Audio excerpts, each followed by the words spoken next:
Ndabashuje abakunzi ba channel yacu ni Real Talk, aho tuganira ku ngingo nyinshi zigiye zitandukanye, tukavuga ko biri kuba ku byabayeho, amadocumentary atandukanye n'ibindi byinshi bitandukanye. Hano kuri channel yacu ari nayo channel yanyu, duhora tubiganiraho ibiganiro byinshi bitandukanye.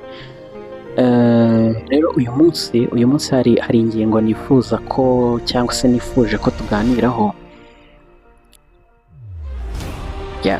Hari imbuga nyinshi nshobora nzifuze abantu bashobora guhita bamenya icyo nshaka kuvuga uyu munsi.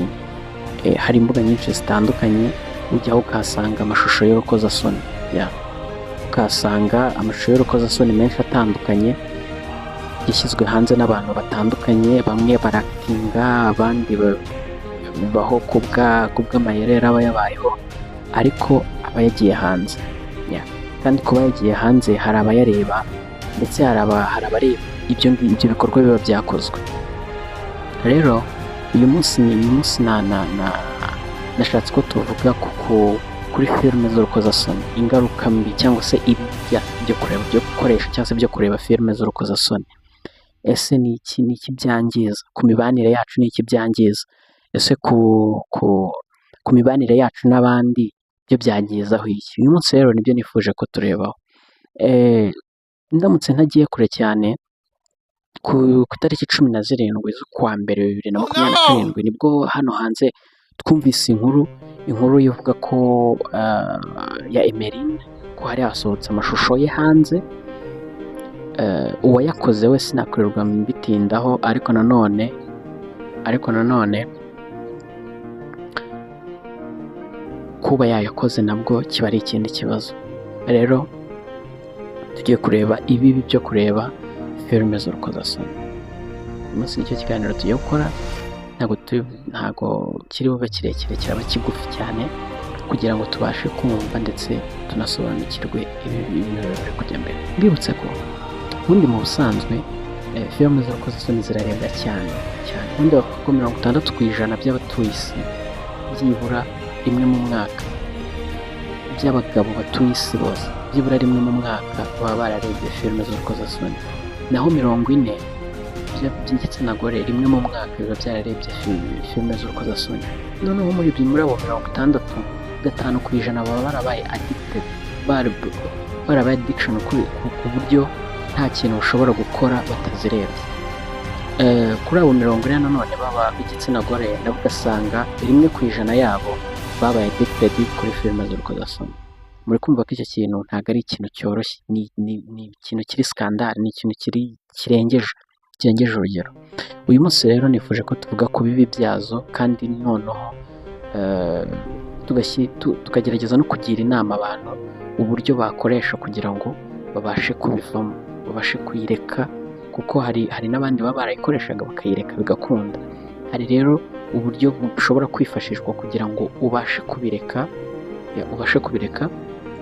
nawe ugire ubuzima buri ku murongo nk'abandi bose. Cyane ko buriya iyi channel yacu ahanini ni ijambo ry'Imana rinyuraho, bijyanye n'iyobokamana rinyuraho, ariko nanone ntabwo twabona ibiri kwangiza sosiyete ngo tubure kutabivugaho. Ni byiza ko tubivugaho ndetse tukafatanyiriza hamwe no kurwana no gushakisha igisubizo cyatuma ibyo ngibyo bidakomeza kugira ingaruka mbi kuri sosiyete tubayemo. Ndabashimiye cyane rero buriya tugiye kuvuga ku ngaruka mbi. Iya mbere,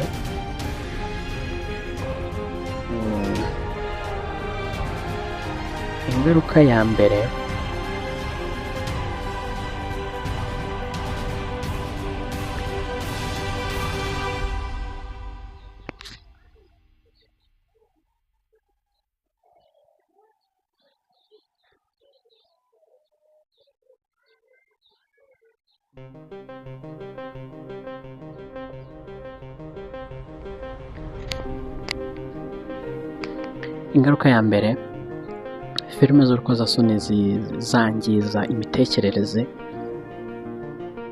y'umuntu, cyangwa se uburyo umuntu atekerezamo ubuzima bw'imyororokere, uburyo umuntu atekerezamo imibonano mpuzabitsina, biragenda bigahindura uburyo ubitekerezamo muri wowe. Ahanini ugasanga ibyo tubona muri filime z'urukozasoni, ziriya porn tureba buri munsi abantu bakonsuminga, usanga ahanini ari filime barahinga, kuko ni ukuvuga ngo ziriya filime buriya harimo abactress cyangwa se abactors bagenda bakazikina hariya, bagashyiramo ndetse n'ibikenewe byose kugira ngo zibe nziza, kugira ngo uzireba abone ari byiza cyane, ariko mu by'ukuri biba bitandukanye n'ubuzima bwa nyabwo bw'ibisanzwe bikunze kubaho cyangwa se binabaho, biba bitandukanye. Rero ibyo ngibyo bigatuma bikakwangiza mu mutwe, ahanini ugasigara usanga ubuzima bw'imyororokere cyangwa se imibonano mpuzabitsina mu buryo busanzwe ukumva nta kikubwiye, ahubwo ukumva wahora ureba izo filime, wahora uri muri ibyo ngibyo bigatuma ubuzima bwawe butaba bwiza ndetse n'imitekerereze yawe ntibe myiza. Ingaruka ya kabiri, zangiza imibanire yawe n'abandi, uburyo ndetse ubwo kumva zamaze kukwangiza automatically mu mutwe wawe, zamaze kukwangiza, noneho ziranangiza imibanire yawe n'abandi, uburyo ubana n'abandi, relationship, gukundana n'abakobwa. Abantu benshi bakunze kureba zino filime cyane bahita bahura n'ikindi kibazo cyo kwikinisha, ugasanga ahora mu bintu byo kwikinisha, ahora mu bintu byo kuba muri izo filime, yamara kuba muri izo filime akikinisha n'ibiki byose, ugasanga ibyo byose byangije imibanire ye n'abandi, cyangwa se byangije imibanire ye n'abandi, ugasanga ntashaka kugira girlfriend, ntashaka kujya mu bintu by'urukundo, ugasanga abandi bantu ahubwo baribaza kubera iki uyu muntu bimeze gutya, kumbe ntibamenye ko imbere muri we afite icyorezo gikomeye cyamumunze, gituma buri gihe yumva nta relationship yajyamo, kuko yumva yihagije, nta bindi bintu aba yumva akeneye. Icya gatatu, zibangamira gutekereza, gutera imbere, iterambere ry'umuntu. Mbega kuba umuntu yatera imbere cyangwa se yagira izindi gahunda akora birabangama, kuko iyo tuvuze ngo umuntu yabaye afite icyo twita porn addiction cyangwa se yabaye porn addicted,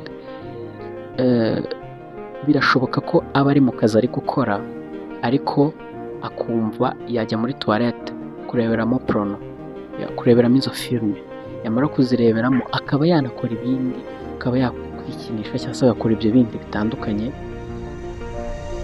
Kubera iki? Akazi ke karapfuye, wa mwanya yari kumara ari gukora urapfuye. Kubera iki? Kubera kureba porn, zikakwangiriza ubuzima bwawe, ukumva mbega nicyo kintu cya mbere kibanza mu buzima bwawe, ibindi byose biza bikurikira, ariko ugasanga nicyo cya mbere kibanza mu buzima bwawe. Rero nta terambere ushobora kugeraho mu gihe ukora ibintu nk'ibyo ngibyo, cyangwa se mu gihe porn wabaye umucakara wazo, nta kintu wageraho, nta nubwo watera imbere. Icya kane, nk'uko nahoze mbibabwira kare, icya kane ari nacyo kibi cyane, ni ukuba waba addicted kuri zo, kubera kuzireba kandi wazirebye igihe kirekire, noneho ugasigara uri addicted kuri zo, ukumva utabaho utazifite, utabaho utazirebye, akazi ukagahagarika kugira ngo uzirebe, ibikorwa bimwe na bimwe ugomba gukora byari no kuguteza imbere, byari kukugirira inyungu, ukabihagarika kugira ngo ujye kuzireba.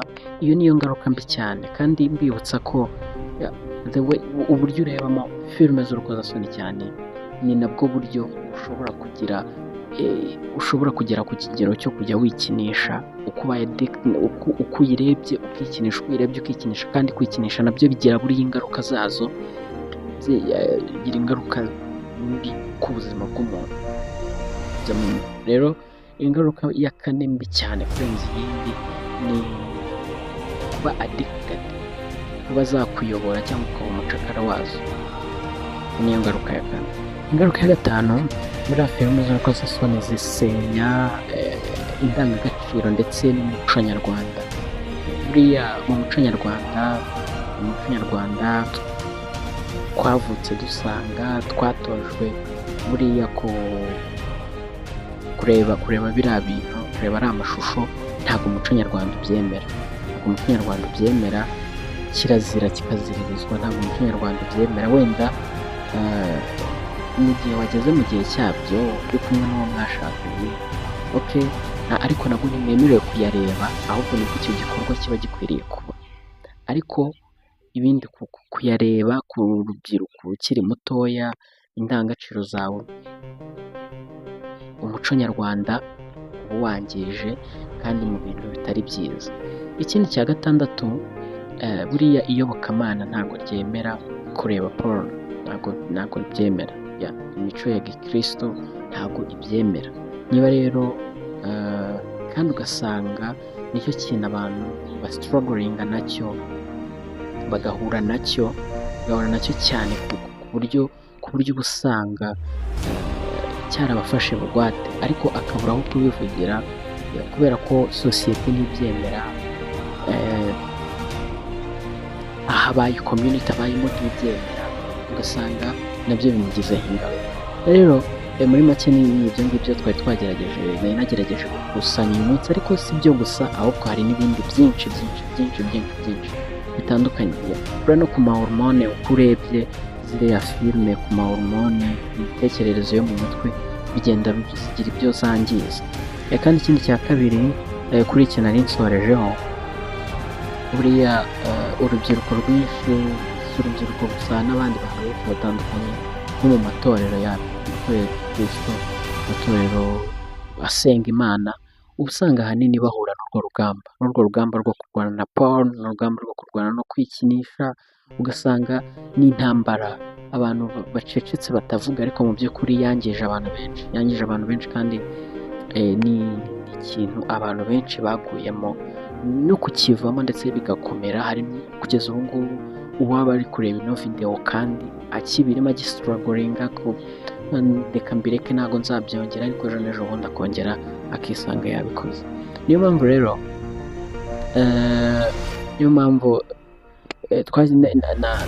nifuje gushyiraho urubuga rwa WhatsApp channel, link yayo murayisanga muri description, ushobora kuyijoyininga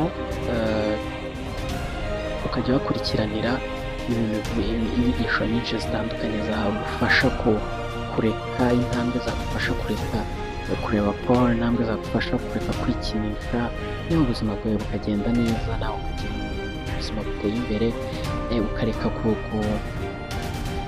kumva wifitiye ikimwaro, ufite shame mu bandi kubera ibyo bintu ukora, ariko unabitse byo bidashoboka kugira. Kandi nanone ukeneye indi nama itandukanye irenze ku byo tuvugiye aha ngaha, hari namba muri ya WhatsApp hasi muri comment, ushobora kutwandikira tukakugira izindi nama zirenze, cyangwa se kutugezaho icyifuzo, tukaba twagufasha mu buryo bumwe cyangwa ubundi, kuko tuzi neza ko ibi ntabwo ari urugamba umuntu yarwana wenyine, ni urugamba rusaba kugira ngo arufashwemo n'abandi abashe kurutsinda. Kandi nta mpamvu yo kumva ko wihebye, nta mpamvu yo kumva ko bitashoboka, birashoboka cyane, mu gihe wabigerageje birashoboka. Ndabashimiye rero, Imana ibahe umugisha. Iyo topic numvaga twavuga uyu munsi, tuzakomeza no kugenda tuvuga ku zindi uko Imana izajya igenda idushoboza. Rero niba ubonye ino video ari nziza, utakora subscribe, ukora share, ukayisharinga n'abandi, ugatanga na comment, ukanayilakinga, ukatubwira uko ibintu bimeze. Comment ya buri kibazo, hari ibitekerezo byose turabyemera. Rero Imana ibahe umugisha kandi turi kumwe, mukomeze mugire ibihe byiza, mbifuriza umwaka mushya muhire, nizera ko Noheli bigenze neza, mbifuriza umwaka mushya muhire. See you next time.